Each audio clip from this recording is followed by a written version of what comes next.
These are like smart bumps, okay? You point them in the right direction and shit gets real. Jennifer's Body is a horror movie that came out in 2009.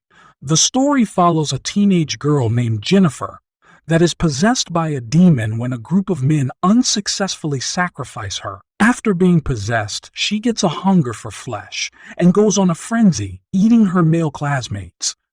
While Jennifer is busy eating her peers, her best friend Needy tries to uncover what Jennifer is hiding. This film is interesting in that it infamously tanked at the box office. This was because it was completely mismarketed towards horror's biggest audience, teenage boys. The production studio went against the creator's ideas and marketed toward an audience that this film directly critiques. Jennifer's Body was created mostly by women. Director Corinne Kusama and writer Diablo Cody were both the brains behind the film.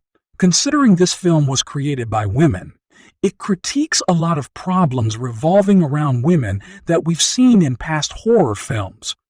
Horror films have an infamous past of representing women in terrible ways. For example, the final girl trope is usually a tool to push the message that women should refrain from having sex and stay pure, and if she doesn't, she is troubled and no good. Of course, this message is being created by white men. However, this film does not practice that trope. Jennifer's Body does a great job of critiquing the male gaze. The monster in this film is not Jennifer, rather it's misogyny. Jennifer was turned into a monster because of a group of men who objectified and sacrificed her. So in return, Jennifer sets out to kill just about every guy that displays misogynistic ideals. This is prevalent throughout the film when we see every man objectify Jennifer in some way, before being killed. I see this movie as almost like a revenge movie, in that Jennifer is seeking revenge on all the misogynistic views that she has been a victim of.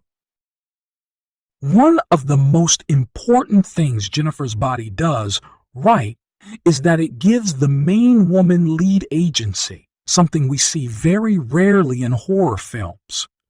We can see that Jennifer has control of herself and doesn't get herself into trouble needing saving from a man. Pretty much all the males are super stupid and clueless. Unlike in other horror movies when they try to suppress women's sexuality, Jennifer's sexuality acts as her power and puts her in control. Lastly, there is zero representation of minorities in this movie. This movie is solely white people.